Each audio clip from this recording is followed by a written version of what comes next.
TV ముఖాముఖి కార్యక్రమానికి స్వాగతం సుస్వాగతం.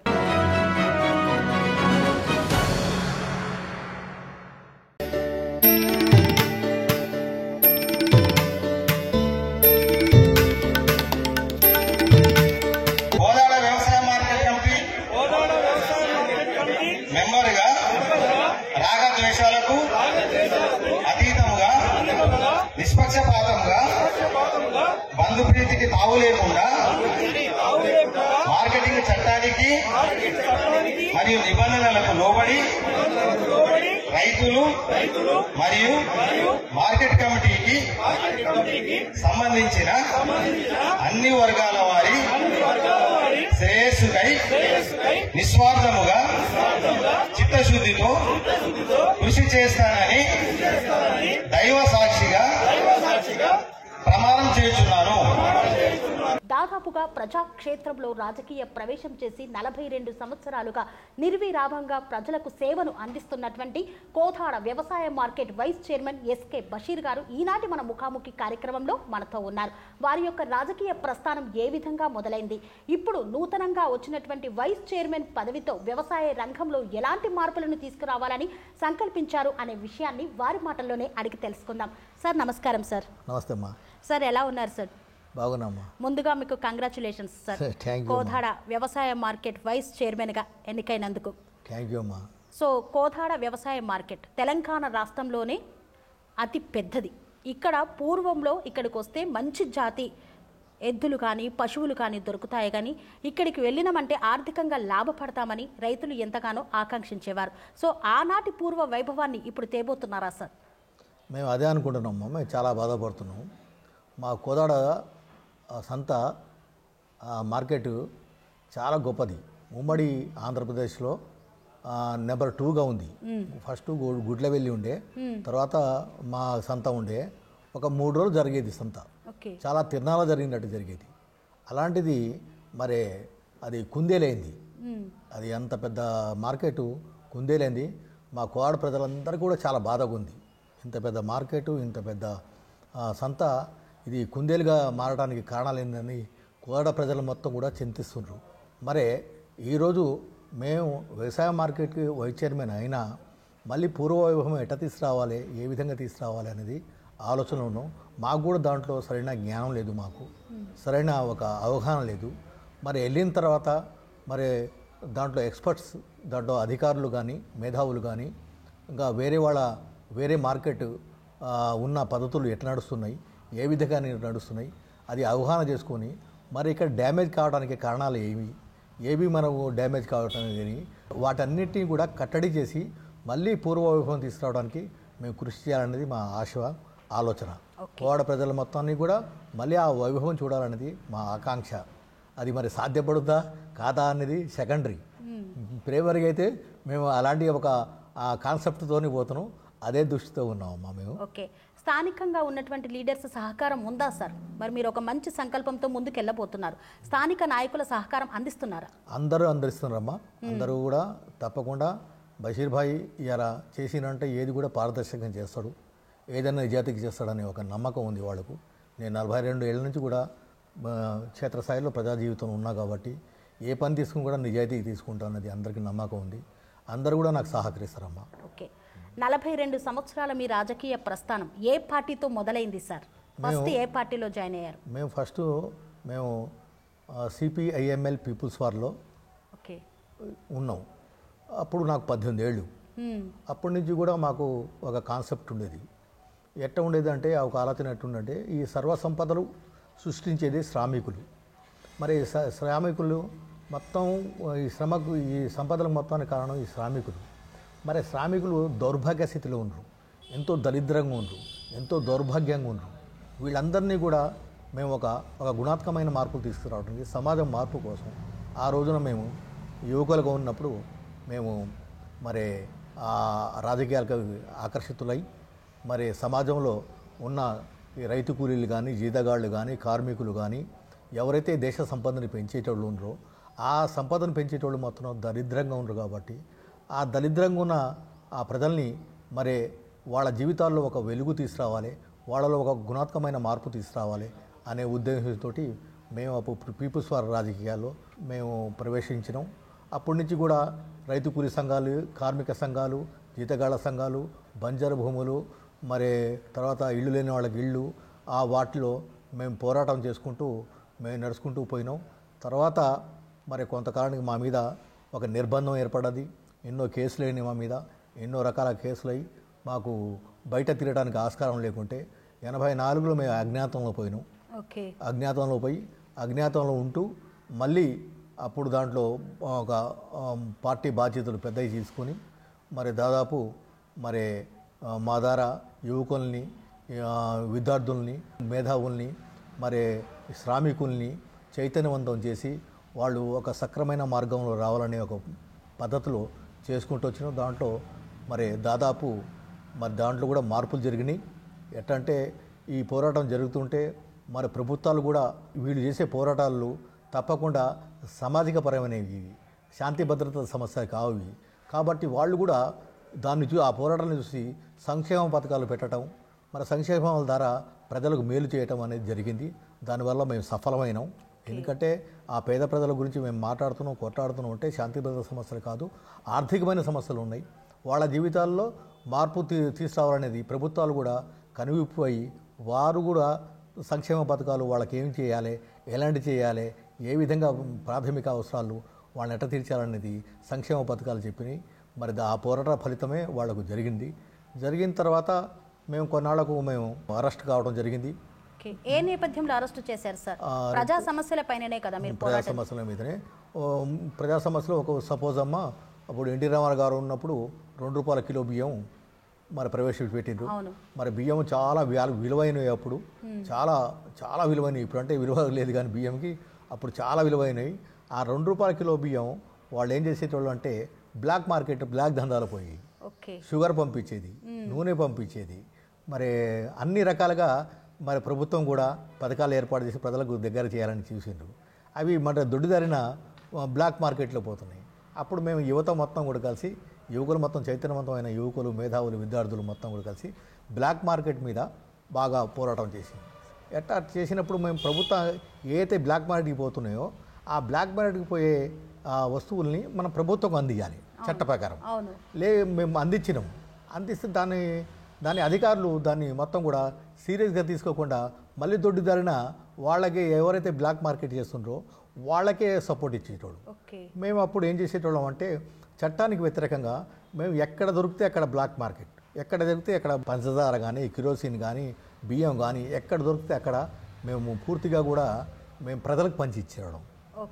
ప్రజలకు పంచి ఇవ్వటం వల్ల ప్రజలు ఏం చేసేటోళ్ళు అంటే నిజమే ఈ దొడ్డిదారిన పోయి మొత్తం కూడా వీళ్ళకి చెప్తే మాకు పంచిస్తారని ప్రజలు కూడా వాళ్ళు కూడా మాకు ఇన్ఫర్మేషన్ ఇచ్చేటోడు.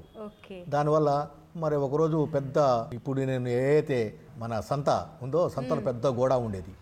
ఆ గోడాంలో ఒక ఆసామి 400 బస్తాల బియ్యం బ్లాక్ మార్కెట్లో పోనిస్తున్నప్పుడు అతన్ని మేము నిరోధించి మరి ₹2 కిలో బియ్యం ప్రజలకు వచ్చేది, మీరు మరి ఇటు చేస్తుండ్రు, మరి అంటే చేస్తే మాకు డబ్బులు ఇవ్వాలని ఆశ పెట్టిండ్రు, అది చేసినా కూడా లేదు అని మొత్తం కూడా పేద ప్రజలను పిలిపించి 400 బస్తాల బియ్యం మేము పంచివేయడం జరిగింది.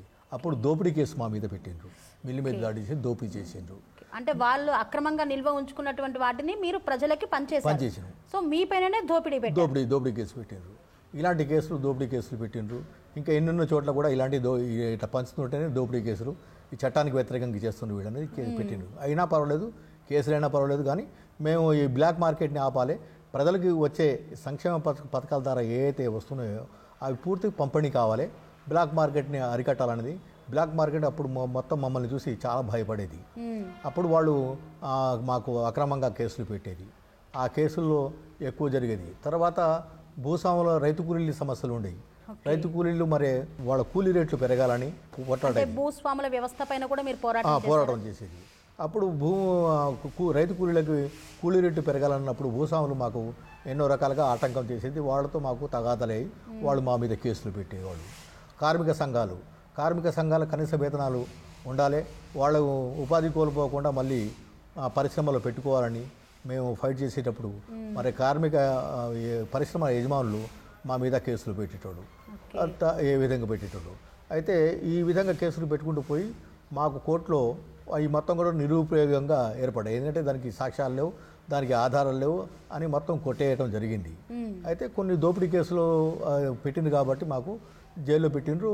ఆ జైల్లో పెట్టినా కూడా మరి ఆ టైంలో దోపిడీ ఎందుకు చేసిండ్రు జడ్జి గారు అడిగినప్పుడు మేము ఆసామి మా దగ్గరికి వచ్చిండు. ఆసామికి ఒకటే చెప్పిన మేము నిజంగా చట్ట వ్యతిరేకంగానే చేసినాం. మేము చట్టకు వ్యతిరేకంగా ఇది తీసుకుపోయి మరి ఎంఆర్ ఆఫీస్కో వాళ్ళకి అప్పచెప్పాలి. అలాంటిది ప్రజలకు అప్పచెప్పినాం. చట్టానికి వ్యతిరేకంగా చేసింది మేము. కానీ నువ్వు కూడా ఇది ₹2 బియ్యం బ్లాక్ మార్కెట్ చేస్తున్నా అని నువ్వు ఒప్పుకుంటే మేము కూడా ఒప్పుకుంటాం దోపిడీ చేసి ఇది చట్టానికి వ్యతిరేక చేసింది అంటే అతను ఆసామి ఏం చేసింటే అప్పుడు కోర్టులో వచ్చి నిలబడి వీళ్ళెవరో నాకు తెలియదు అని చెప్పిండ్రు. కేసు కొట్టేయటం జరిగింది. ఈ విధంగా కొట్టేయటం జరిగింది. అంటే మీరు తప్పు చేశారంటే అతను తప్పు చేశారని దాన్ని కూడా ఒప్పుకుంటాం మేము. చట్ట ప్రకారం ఆయనే శిక్ష అనుభవిస్తే మనం కూడా చట్ట ప్రకారం తప్పు చేసినాం కాబట్టి మనం కూడా శిక్ష అనుభవించడానికి రెడీ అయ్యి, కానీ వాళ్ళు రెడీ లేదు. వాళ్ళు రెడీ లేకపోవడం వల్ల వాళ్ళు మాకు తెలియదు అంటారు వల్ల కేసులు కొట్టేసారు. సరే దాని తర్వాత మేము ఇంకా మిలిటరీ పోరాటంలో పోయే క్రమంలో నిర్బంధాలు పెరిగినాయి. తర్వాత మాకు మరి జైల్లో ఉన్నప్పుడు జైల్లో ఒక 2 సంవత్సరాలు ముషీరాబాద్ జైల్లో ఉన్నా నేను. ముషీరాబాద్ జైల్లో ఉన్నప్పుడు మా ఇంటికాడ పరిస్థితి కూడా మేము కూడా పేద కుటుంబాల నుంచి వచ్చినాడు, శ్రామిక కుటుంబాల్లో వచ్చినాడు. సార్ అసలు పేద ప్రజల కోసమని పోరాటాలు చేసి జైలు జీవితం గడుపుతుంటే ఇంట్లో ఉన్న వాళ్ళు మిమ్మల్ని ఎప్పుడు ఏం అనలేదా సార్? అన్నారు బాధపడ్డా కూడా మన జీవితాల్లాగానే వేల జీవితాలు, లక్షలాది మంది జీవితాలు మొత్తం నాశనమని. మరి పేద కుటుంబాల నుంచి వచ్చిన వాళ్ళు బాగు చేయకుంటే మరి గొప్ప కుటుంబాల నుంచి వచ్చిన వాళ్ళు ఎవరు బాగు చేస్తారు? ఉనికి ఆలోచన నిర్ణయిస్తుంది, ఆలోచన ఉనికి నిర్ణయించదు. నా ఉనికి ఏంటంటే పేద కుటుంబాలు కాబట్టి నా ఉనికి పేద ప్రజలు మొత్తం బాగుంటే నేను కూడా బాగుంటానని నా ఉనికి. అదే నేను భూస్వామి కొడుకునేను అనుకోండి, ఆ ఆలోచన ఎట్లుంటుంది? ఆయన భూస్వాములు వాళ్ళు దరిద్రంగా అట్నే పుట్టిండ్రు, నేను అట్నే గొప్పవాడు ఉన్నాను అని వాళ్ళు అనుకుంటారు. నా ఉనికి ఏంటంటే పేద ప్రజల కుటుంబాల నుంచి పుట్టినావు కాబట్టి నా ఉనికి, నా ఆలోచన కూడా పేద ప్రజలు మారాలి, నా ఆలోచన కూడా ఏర్పడాలి. దానివల్ల జరిగినాక మరి దాదాపు మరి చేస్తున్న క్రమంలో మాకు ఇంటి ప్రభావం కూడా పడ్డది. మా నాయనకి పక్షవాతం, మా అమ్మ వృద్ధాప్యం రావటం, ఆమె ఉండి కూడా చాలా ఇబ్బందులు పడుతుండ్రు.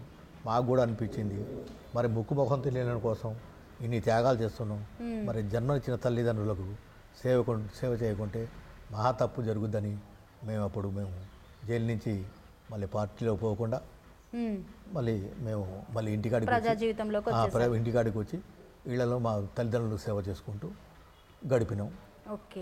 సో మరి కాంగ్రెస్ పార్టీలో ప్రయాణం ఎప్పుడు మొదలైంది సార్? అయితే నాకు ఓటు వచ్చిన కాడి నుంచి నేను ఎప్పుడు కూడా ఓటు వేయలేదు. వేయలేదు. 92-94లో ఉత్తమ్ కుమార్ రెడ్డి గారు వచ్చినాక మరి ఆ రాజకీయ నాయకులను చూస్తే నాకు ఏంటంటే వాళ్ళందరూ కూడా ద్రోహం చేసేటోళ్ళు, పవర్ పాలిటిక్స్ కోసం నడిచేటోళ్ళు, మరి ఉన్నతమైన ఆశయాలు వాళ్ళకు ఉండవు, ప్రజల కోసం త్యాగం చేసే బుద్ధి వాళ్ళకు ఉండదు. వాళ్ళ సంపాదన కోసం, వాళ్ళ ఒక గొప్పతనం కోసం, కీర్తి కోసం, ప్రతిష్టల కోసం పోతారు. కానీ సమాజంలో ఒక మౌలికమైన మార్పులు తీసుకురావాలనే ఉద్దేశం వాళ్ళకు ఉండదు అనే ఉద్దేశం మాకు ఉండేది. అదే అభిప్రాయంలో మీరు ఉండిపోయినా తర్వాత ఉత్తమ్ కుమార్ రెడ్డి గారు వచ్చినాక ఉద్యోగం వదిలిపెట్టి, మరి ఉన్నతమైన ఉద్యోగం వదిలిపెట్టి, మరి ఉన్నతమైన జీవితం వదిలిపెట్టి మరి ప్రజలకు సేవ చేయాలని ఆయన వచ్చినప్పుడు ఆయన కూడా నాకు సహాయం అడిగినప్పుడు నేను చేయలేనండి, మీరు రాజకీయ నాయకులు పోతారంటే అట్ట కాదు, నేను తప్పకుండా ప్రజా జీవితంలో ఉంటా, ప్రజల్ని మొత్తం అటు పెట్టుకుని ఉంటా అని చెప్పింది. మరి మేము కూడా అతని ఆశయాల్ని, అతని ఉద్దేశాలని, ఉన్నతమైన మేధస్పతి ఉంది ఆయనకి, మరి ఇలా ఉన్న వ్యక్తిని మనం సపోర్ట్ ఇస్తే నా ఎమ్మటి అప్పటికే 24 సంఘాలు నా ఎమ్మటి ర్యాలీ అయ్యాయి. మొత్తం రిక్షా సంఘాలు కానీ, మరి కూలీ సంఘాలు కానీ, ఈతగాడ సంఘాలు కానీ, ఆఖర్ సంఘాలు కానీ, బండ కార్మికులు ముఖ్యం. బండ కొట్టేటోళ్ళు మొత్తం కూడా రాష్ట్ర వ్యాప్తంగా వాళ్లకు కనీసం వాళ్ళు 3000 సంవత్సరాల క్రితం ఉన్న జీవితాన్ని గడిపేటోడు బండ కార్మికులు. 3000 సంవత్సరాల క్రితం అంత దుర్భరంగా ఉండేది. వాళ్లకు ఏ బ్లాస్టింగ్ జరిగినా క్రషర్ వాళ్ళు ఏం పట్టించుకోపోయేది. వాళ్ళు కాళ్ళు పోయి, చేతులు పోయి నానా దుర్భరంగా ఉండేది. అయితే మాకెక్కడైతే దరిద్రం ఉందో అక్కడికి పోవటం కదా, వాళ్ళకి మేము అండగా ఉండేటోడం. వాళ్ళకి ఎవ్వరు ఉండకపోయేది. ఎందుకంటే వాళ్ళ సంచార జాతులు కాబట్టి వాళ్ళు ఎక్కడ బండి ఉంటే అక్కడ పండుగ కొట్టేటోడు కాబట్టి వాళ్ళకి స్థానికంగా సపోర్ట్ ఉండకపోయేది. వాళ్ళకి స్థానికంగా వాళ్ళకు ఎటువంటి ఒక అండదండలు ఉండకపోయేది. ఆ టైంలో మేము అండగా ఉండి మరి క్రషర్ ఓనర్లకి వ్యతిరేకంగా నిలబడి మరి చేసి చూడడం. ఈ మొత్తం పీడిత జనరాశులు మొత్తం మా ఎమ్మటి ర్యాలీ అయ్యాయి. మరి వీళ్ళకి ఏమైనా చేయాలంటే నేను మళ్ళీ పూర్వం మళ్ళీ అండర్గ్రౌండ్ పోయి మళ్ళీ మావోయిస్టులోనే పోవాల్సి వస్తుంది. మరి అలాంటి కార్యక్రమాలు చేయడానికి భౌతిక పరిస్థితులు మంచిగా లేవు. మరి వీళ్ళకు నేను కూడా బయటకు వచ్చిన తల్లిదండ్రుల సేవ చేయడం కోసం. మరి ఉన్న ఈ ప్రజాస్వామిక వ్యవస్థలో ఈ కొద్దిపాటైనా అగాధంలో పోకుండా వాళ్ళకు ఉన్న పరిస్థితిని నేను ఏ విధంగా చేయాలనే ఆలోచనతో చూసినప్పుడు మరి ఉన్నతమైన ఆశయంతో వచ్చిన మరి నేను వీళ్ళందరినీ కూడా ఏం చేయలేను, మాటలు చెప్పగలుగుతా, చిన్న చిన్న సమస్యలు చేయగలుగుతా, కానీ ప్రభుత్వం వల్ల వచ్చే సదుపాయాలు, ప్రభుత్వం వల్ల వచ్చే సంక్షేమాలు మొత్తం ఈ పేద ప్రజల మొత్తానికి నేను చూపించలేను. మరి దీన్ని ఈ ప్రభుత్వంలో ఒక నాయకుడిగా, ఒక ఎమ్మెల్యేగా, ఎంపీగా గెలిచిన వాళ్ళే చేయగలుగుతారు. మరి అలాంటిది మరి ఉత్తమ్ కుమార్ రెడ్డి గారు అట్లా వచ్చింది కాబట్టి అతని ద్వారా మరి ఈ పేద ప్రజలకు మొత్తం న్యాయం జరుగుద్దని ఆలోచించి మరి ఆయన వెంబడి ప్రయాణించినాం. మేము ఆయన వెంబడి ప్రయాణించి ఆయన అదే మొట్టమొదటిసారిగా నేను ఓటేసింది ఆయనకే ఓటేసిన నేను మొట్టమొదటిసారిగా. అప్పుడు ఆయన ఓడిపోయినా కూడా మేము పోతాడు అనుకున్నాం. కానీ కార్యకర్తలు ఎమ్మటి మరి అతనితో పాటు ప్రయాణించిన ప్రజలెమ్మటి మంచో చూడో మొత్తం కూడా ఆయన ఎమ్మటే ఉండి కష్ట నష్టాలు చూసుకుంటూ మరి చాలా దుర్భరంగా జీవిస్తుంటూ కూడా ఆయన కష్టపడి ప్రజలెమ్మటి ఉన్నాడు. మేము కూడా మరి ఆయనతో పాటు ఉండి ఆయనతో పాటు నిలబడ్డాం. తర్వాత మరి ప్రజలందరూ గుర్తించి ఆయన్ని ఎమ్మెల్యే పదవి చేసి తర్వాత చేసినాక మరి అంతకంతకు ఆయన ఉన్నతమైన పదవులు తీసుకొని మరి ప్రజలందరికీ సేవ చేసుకుంటూ మరి దాదాపు మాకు కాదు, మా నాయకుడికి పదవులు కావాలి, మాకు అవసరం లేదు, ఆయన ఎమ్మటి ఫాలో కావటమే మా ఇష్టం.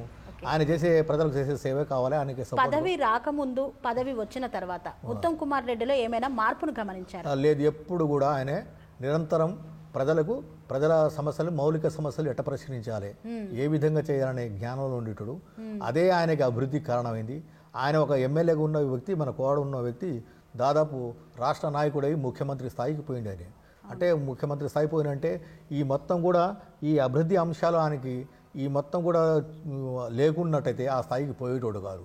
అదే అతను ఒక జడ పదార్థంగా ఆలోచించినట్టయితే అక్కడికక్కడే గాను లెక్క తిరిగేటోడు కాకుండా మొత్తం కూడా ఆయన ఉన్నతంగా ఎప్పటికప్పుడు నూతనంగా ఆలోచించుకుంటూ నూతనంగా చేసుకుంటూ పోయిండు. కాబట్టి మరి దాదాపు రాష్ట్ర నాయకుడు అయిండు, ముఖ్యమంత్రి స్థాయికి పోయిండు.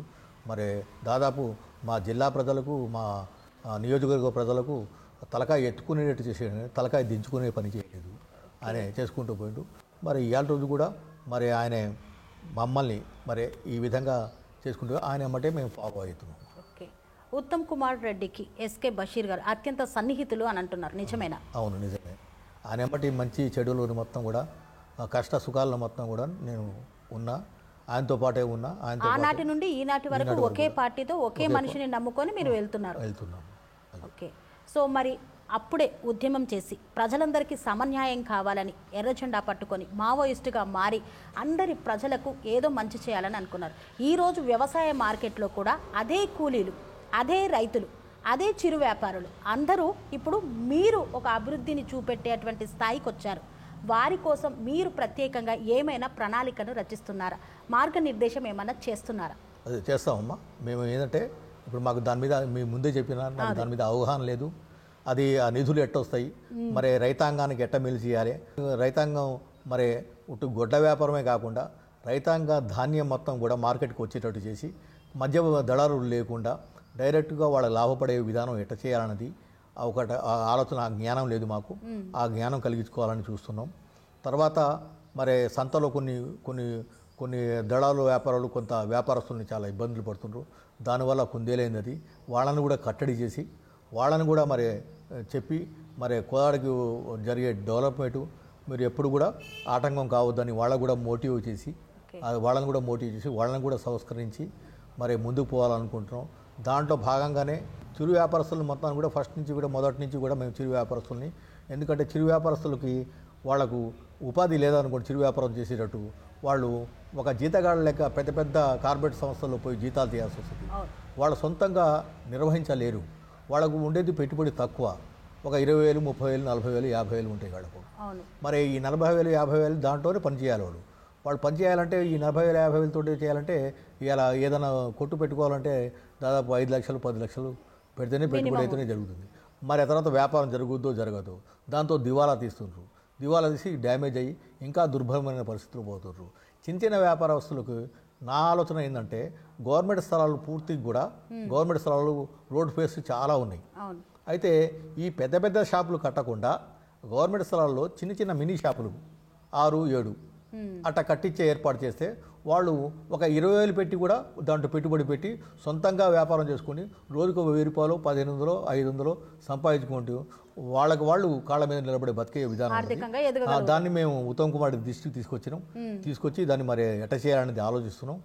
దాన్ని కూడా గవర్నమెంట్ స్థలాలు ఎక్కువ ఉన్నాయి కాబట్టి రోడ్డు ఫేసు దాంట్లో మినీ షాపులు కట్టించి వాళ్ళకు చిరు వ్యాపారస్తులకు దాంట్లో వాళ్ళు వ్యాపారం చేసేటట్టు చేయాలనేది ఆలోచన మాకు ఇప్పుడు దాకా అయితే ఏదైతే స్థలాలు ఉన్నాయో డబ్బా కొట్లు ఏర్పాటు చేసినాం. ఇప్పుడు దాకా అయితే డబ్బా కొట్లు ఏర్పాటు చేసి ఆ స్థలాలు వాళ్ళు తీయాలని కూడా తీయకుండా మేము పోరాడి వాళ్ళతో చెప్పి మన మంత్రి గారితో చెప్పి మరి చిరు వ్యాపారస్తులు దీని మీద ఆధారపడి జీవించేది.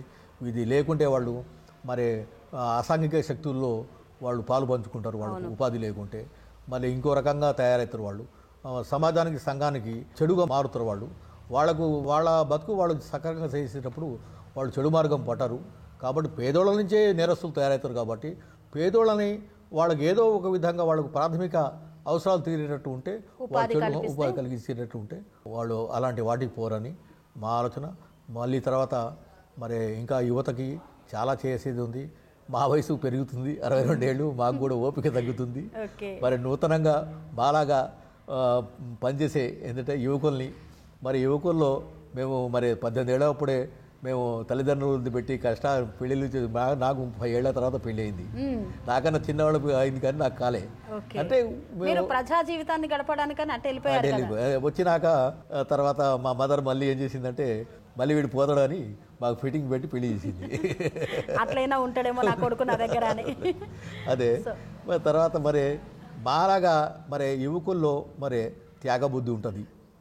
10 మందికి చేయాలనే జీలు ఉంటుంది వాళ్ళకు. మరి 10 మంది కోసం త్యాగం చేయాలనే ఒక ఇంట్రెస్ట్ యువకుల్లో ఉంటుంది. మరి సమాజం మార్పు చేయాల్సిన దమ్ము బలం కూడా వాళ్ళ దగ్గర. మరి అలాంటి వాళ్ళని మేము ఇంకా తయారు చేయాలనుకుంటున్నాం. అంటే యువకులను అందరిని ఒక దగ్గర సమీకృతం చేసి శిక్షణ ఏమన్నా ఇస్తారా, లేకపోతే సమాజం గురించి అవగాహన కల్పించాలనుకుంటున్నారా? సమాజం గురించి అవగాహన కలిగించి మన బతుకుంటూ చెడు మార్గం పోకుండా, గాంజా వ్యాపారం చేయకుండా, లెంపెన్ వ్యాపారాలు చేయకుండా, గుట్కా వ్యాపారం చేయకుండా, తర్వాత ఇంకో వ్యాపారం చేయకుండా మనం నిజాయితీగా నేను వచ్చిన బయటికి మరి నాకు కూడా సంపద వచ్చింది. నిజాయితీగా సోడా కొట్టు పెట్టుకున్నా బయటకు వచ్చి నేను మామూలు పాన్ షాప్ పెట్టుకున్నా, చిన్న హోటల్ పెట్టుకున్నా. మరి ఇట్లా పెట్టుకుంటూ చిన్న దాంట్లో నిజంగా ఈ సమాజం న్యాయం ధర్మం అనుకునే దాన్నే చేసుకుంటూ పోతే దాంట్లోనే మనకు సంపద కలుగుతుంది. అదే మనకు పైకి తీసుకొస్తుంది. అది ఆ రోజున నేను కూడా మరి సంపన్న పరుడు అయినా మరి ఎలాంటి ఒక లెంపెన్ వ్యాపారాలు చేయకుండా అప్పుడు నేను సారా వ్యతిరేక ఉద్యమంలో ప్రధాన పాత్ర వహించిన. అప్పుడు కూడా 14 కేసులు నా మీద అయినాయి. సారా చాలా దౌర్భాగ్య స్థితి ప్రభుత్వమే సారాను విక్రయించింది. ఆ ప్రభుత్వ కోర్టులు మేము తగలబెట్టినాం. అప్పుడు కూడా మా కేసులేని. అయితే ఆ రోజు చాలా నిషేధం జరిగిన తర్వాత దాదాపు మేము అదే వ్యాపారం చేసి గడించాలంటే మాకు సంబంధించిన వాళ్ళు కానీ ఎక్కడ ఏం డంపులు చేసినా కూడా మా జోలికి వచ్చేటోళ్ళు లేరు. కానీ మేము అప్పుడు దాని జోలికి పోలే. చాలామంది ఆ వ్యాపారాన్ని పోయినరు. కానీ ఆ పోకుండా అదే సోడాలు అమ్ముకున్నాం, అదే పాన్ షాప్ గడుపుకున్నాం, అదే హోటల్లో గడుపుకుంటూ వచ్చినాం, అదే చేసుకున్నాం. కానీ మేమైతే లెంపెన్ వ్యాపారాలకు పోలేదమ్మా. పోకుండా నిజాయితీకి క్లారిటీ చేస్తే మనశ్శాంతి ఉంటుంది. ఆ కొద్దికి వచ్చిన ఆదాయంతో మనకు మనశ్శాంతి ఉంటుంది. తర్వాత దాంతోనే మనం ముందుకు పోవచ్చు. ప్రశాంతమైనటువంటి జీవనం, ఒకరు ఎదిరించేది అవినీతి లేకుండా బ్రతకాలంటారు. మరి ప్రజాపాలన సాగుతోంది. ఇప్పుడు ప్రస్తుతం కాంగ్రెస్ పార్టీ అధికారంలోకి వచ్చి ఏడాది కాలాన్ని పూర్తి చేసుకుంది. ఈ నేపథ్యంలో ఇంకా గ్యారంటీలు అమలు కావాల్సింది ఉంది. మరి ఇక్కడ ఉత్తమ్ కుమార్ రెడ్డి గారు ప్రజలకి ఎలాంటి సంక్షేమ పథకాలను అందజేస్తున్నారమ్మా? నీటిపారుదల విషయంలో రైతాంగాన్ని ఎక్కడ కూడా ఏ ఒక ఆయకట్టులో కానీ ఎక్కడ ఏ భూమి కూడా వాటర్ పోని అంటూ అనే సదుపాయం మాత్రం పూర్తిగా ఇంప్లిమెంట్ చేస్తుండు. తర్వాత రైతాంగానికి ఏదైతే ఉన్నాయో అదే రుణాలు మాఫీ చేసే కార్యక్రమాలు చేసిండ్రు. తర్వాత రైతాంగానికి ఎటువంటి ఒక ఆపద వచ్చినా కూడా అనే ఏదైతే చేస్తుండ్రు. ఇప్పటికే ఉచితమైన బస్సు మరి స్త్రీలకు అందించగలిగినారు. ఈ ధాన్యం కొనుగోలులో మరి అవకతవకలు జరిగాయి అని అంటున్నారు, ఆలస్యంగా పెట్టారని అంటున్నారు, ఎంతవరకు నిజం సార్? అది మరి నాకు దాని మీద సరి అవగాహన లేదమ్మా. దాని మీద సరి అవగాహన ఏ అవకతవక జరిగితే ఒక 10%, 20% అటు జరిగినట్టుంది, లేక 30% జరిగినట్టు. టోటల్గా అయితే ఒక 70% అయితే జరుగుతూనే ఉన్నాయి, మంచి అయితే జరుగుతున్నాయి. మంచి జరుగుతుండాలి కదా. జరుగుతున్న క్రమంలో దాన్ని మనం శుభ్రం చేయగలుగుతాం. ఒకే దమ్ము మనం ఈ సమాజంలో ఉన్న దరిద్రాన్ని బాగు చేయాలంటే మనం దేవుడం కాదు కదా, ఆకాశం నుంచి ఊడిపోలేదు కదా, మామూలు మనుషులే కదా. దీన్ని రిపేర్ చేయాలి కదా. మనం రిపేర్ చేసేటట్టు క్రమంలో ఉన్నారు వాళ్ళు. ముందుకు దారి వేసుకుంటూ వెళ్తూ అప్పుడప్పుడు కనబడ్డ చెత్త ఊడ్చేసుకుంటూ వెళ్ళాలంటారు. సో మరి ఇప్పుడు రేషన్ కార్డులు గ్రామ సభలు పెడుతున్నారు, ఆ కార్యక్రమాలు ఎట్లా నడుస్తున్నాయి? బాగా నడుస్తున్నాయమ్మా. ప్రజలందరూ కూడా దాంట్లో పోయి ఇన్వాల్వ్ అవుతుండ్రు. అర్హులు ఎవరైతే ఉన్నారో వాళ్ళని దాన్ని చేస్తుండ్రు, కౌంట్ చేసుకుని దాన్ని తర్కించి అర్హులు అయితే వరకు అందరికి ఇస్తుండ్రు. సాధ్యమంతరకు చేస్తూనే ఉన్నారు ప్రజాపాలన. దాంట్లో సారు ఈ మధ్యకాలంలో దాదాపు మన రేషన్ బియ్యం దొడ్డిదారిన పోతుంటే ఎటువంటి చాలా కఠినమైన నిర్ణయాలు తీసుకుంటారు. వాటి మీద కఠినమైన నిర్ణయాలు తీసుకొని అట్లా పోకుండా, దొడ్డిదారిన పోకుండా, మరి అది దొడ్డిదారిన పోవడానికి కారణాలు ఏంది కూడా గమనిస్తూ, ఆ దొడ్డు బియ్యం ఉన్నాయి కాబట్టి దొడ్డిదారిన పోతున్నాయి, ప్రజలే అమ్ముతుండ్రు కాబట్టి ఆ దొడ్డిదారిన పోతున్నాయి. కాబట్టి వాళ్లకు సన్న బియ్యం అందిస్తే వాళ్ళు ఎందుకు అమ్ముతారు? కాబట్టి సన్న బియ్యం అమ్మించే ఏర్పాటు చేయాలనేది మన ఉత్తమ్ కుమార్ రెడ్డి గారి లక్ష్యం. దాంట్లో మరి ఉత్తమ్ కుమార్ రెడ్డి గారితో పాటు పద్మావతి రెడ్డి గారు కూడా మాతో పాటు ప్రయాణించారు. మరి వాళ్ళందరూ కూడా తప్పకుండా కీర్తి ప్రతిష్టల కోసం చూస్తుంటారు. ఈ సమాజంలో, ఈ సంఘంలో, ఈ రాజకీయ మొత్తం కూడా టోటల్గా ఇప్పటికే రాజకీయాల్లో పూర్తిగా సేవ చేసే వాళ్ళ సంఖ్య తగ్గుతుంది. మొత్తం సేవ సంఖ్య అనేది అయితే సేవ చేసే సంఖ్య తగ్గుతుంది. కాబట్టి మరి ఈ రోజున రాజకీయాలు నూతనంగా ఆలోచించేటోడు మరి ఈ సేవ చేసే సంఖ్య పెరగాలని మరి ఉత్తమ్ కుమార్ రెడ్డి లాంటి వాళ్ళే ఉన్నారు ఇప్పుడు సేవ చేసే. అలాగనే మరి దీంట్లో ఎక్కువ మంది తయారైతే ఈ సమాజంలో ఒక మౌలికమైన మార్పులు తీసుకురాగలుగుతాం అనేది నా ఆలోచన అమ్మా. ఓకే, నెక్స్ట్ స్థానిక సంస్థల ఎన్నికలు వచ్చేస్తున్నాయి, వచ్చే నెలలో పెడుతున్నారు. మరి కాంగ్రెస్ పార్టీ హవా చూపెడుతుందంటారా? తప్పకుండా అమ్మా. కాంగ్రెస్ పార్టీకి తప్పకుండా వాళ్ళందరూ అభిమానిస్తుండ్రు, వాళ్ళందరూ సింపతి కలిగిస్తుండ్రు, చేస్తుండ్రు, తప్పకుండా ఆదరిస్తారు. ఎందుకు? ప్రజాపాలనలో అన్ని సంక్షేమాలు అందుతున్నాయి కాబట్టి చూస్తున్నాం కదా మేము. కోదాడ నియోజకవర్గ వ్యాప్తంగా కాంగ్రెస్ పార్టీ హవా చూపుతుందని మీరు అనుకుంటున్నారు? అమ్మా, తప్పకుండా ఉత్తమ్ కుమార్ రెడ్డి గారి నాయకత్వాన, పద్మావతి రెడ్డి గారి నాయకత్వాన తప్పకుండా. ఇప్పుడు మీకు చూస్తుండ్రు కదా, ఇవాళ ఉత్తమ్ కుమార్ రెడ్డి గారి ఒక విధానంలో దాదాపు సంఘర్షణ పడినోళ్ళు ఎవరైతే పోటాపోటీగా ఎమ్మెల్యేగా సంఘర్షణ పడినోళ్ళు, మరి దాదాపు ఆయనకి ఓడించినోళ్ళు, ఆయనకి ఇబ్బంది పెట్టినోళ్ళు మొత్తం కూడా మళ్ళీ పద్మావతి రెడ్డి గారి ఎమ్మటి, ఉత్తమ్ కుమార్ రెడ్డి గారి ఎమ్మటి వీళ్ళందరూ కూడా మరి నాయకులు మొత్తం కూడా ప్రత్యామ్నాయంగా ఉన్న ఎమ్మెల్యేలుగా ఉన్న వాళ్ళందరూ కూడా మళ్ళీ ఉత్తమ్ కుమార్ రెడ్డి అయితేనే మరి ఒక దేశంలో పెద్ద మార్పులు తీసుకురాకపోయినా కూడా సమాజాన్ని అగాధంలో తీసుకోకుండా సమాజాన్ని అట్టా ఉంచగలుగుతాడనే ఉద్దేశంతో ఇలా యావత్తు అతనికి వ్యతిరేకంగా పోటీ పడ్డ వాళ్ళందరూ కూడా కాంగ్రెస్ పార్టీలో వచ్చి ఆయనకి సహకరిస్తున్నారు అందరూ కూడా. అదే మనకు సాక్ష్యంగా, అంతకన్నా పెద్ద సాక్ష్యం ఉంది. ఇప్పుడు ఆయనతో పాటు పోటీ పడ్డోళ్ళు, ఆయనతో పాటు ఎమ్మెల్యేగా పోటీ పడ్డోళ్ళు, ఆయన అంటే డి అన్నోళ్ళు, వీళ్ళందరూ కూడా మరి సమాజంలో, సంఘంలో మరి ఇలాంటి వ్యక్తులు ఉండాలి. ఇలాంటి వ్యక్తులు ఉంటేనే మరి సమాజం డ్యామేజ్ కాకుండా, బాగుపడకపోయినా డ్యామేజ్ కాకుండా ఉంటుందనే ఆలోచనతో వాళ్ళు చేసినట్టే. వాళ్ళందరూ మరి ఉత్తమ్ కుమార్ రెడ్డి గారికి వాళ్ళు సహకరించినట్టే వాళ్ళ ప్రతినిధులు వాళ్ళందరూ కూడా ఒప్పుకొని ఆయన వెంబడి సహకరించారు. ఒప్పుకోవడం కాదు, సహకరించారు, గెలవడానికి సహకరించారు. అంటే ఇంకా ఆయన వ్యక్తిత్వానికి నిదర్శనం. ఇంతకన్నా ప్రూఫ్ అయింది. సో మీరు ఇప్పుడు కోదాడ వ్యవసాయ మార్కెట్ వైస్ చైర్మన్ గా మిమ్మల్ని ఎన్నుకున్న ప్రజానికానికి కానీ, ఇప్పుడు మీరు సేవలు అందించబోతున్నటువంటి వారికి కానీ మన ముఖాముఖి సాక్షిగా ఏం చెప్పదలిచారు సార్? నన్ను ప్రజలు ఎన్నుకోలేదు, నన్ను ఉత్తమ్ కుమార్ రెడ్డి ఎన్నుకుండు. ఉత్తమ్ పద్మావతి రెడ్డి గారు నాకు మా నాయకురాలు, ఎమ్మెల్యే గారు, మరి మంత్రి గారు. ఏంటంటే ప్రజలకి ఏ విధంగా సేవ చేస్తున్నా, ఏ విధంగా చేస్తున్నా అనేది వాళ్ళకి తెలుసు. కాబట్టి వాళ్ళు ఏ విధంగా మనకు ఇతను ఏదైనా నామినేట్ పోస్ట్ ఇస్తే మళ్ళీ ఆ పదవికి ఆయన న్యాయం చేస్తాడని ఉద్దేశంతో నాకు కలిగించింది. ఆవిడ నమ్మకంతో ఇచ్చారు. సో ఆ నమ్మకాన్ని మీరు నిలబెట్టుకుంటున్నారు. ఓకే.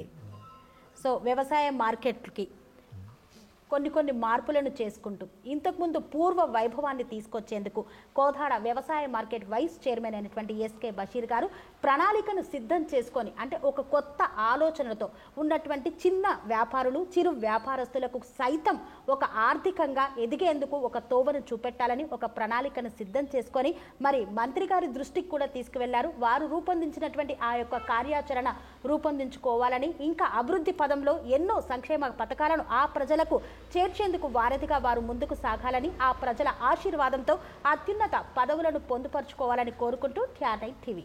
పనేసియా మెరిడియన్ హాస్పిటల్స్ ప్రతి సామాన్యుడికి అందుబాటులో అంతర్జాతీయ వైద్య ప్రమాణాలతో వైద్యం 24 గంటల అంబులెన్స్ సర్వీసుతో పాటు అత్యవసర సేవలతో ఏర్పాటైన చికిత్సా విభాగం.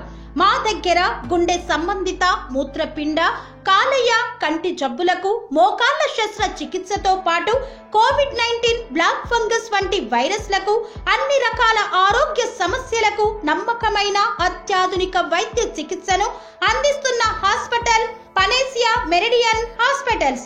మీ ఆరోగ్య సమస్య ఏదైనా ఇప్పుడు పరిష్కారం సాధ్యం. సంపూర్ణ ఆరోగ్యం కోసం సంప్రదించండి Panacea Meridian hospitals. Opposite Bheeramguda కమాన్ RC Puram Sangareddy district pin code 502032. సంప్రదించాల్సిన ఫోన్ నెంబర్ 0845524177 మరియు 7893757770.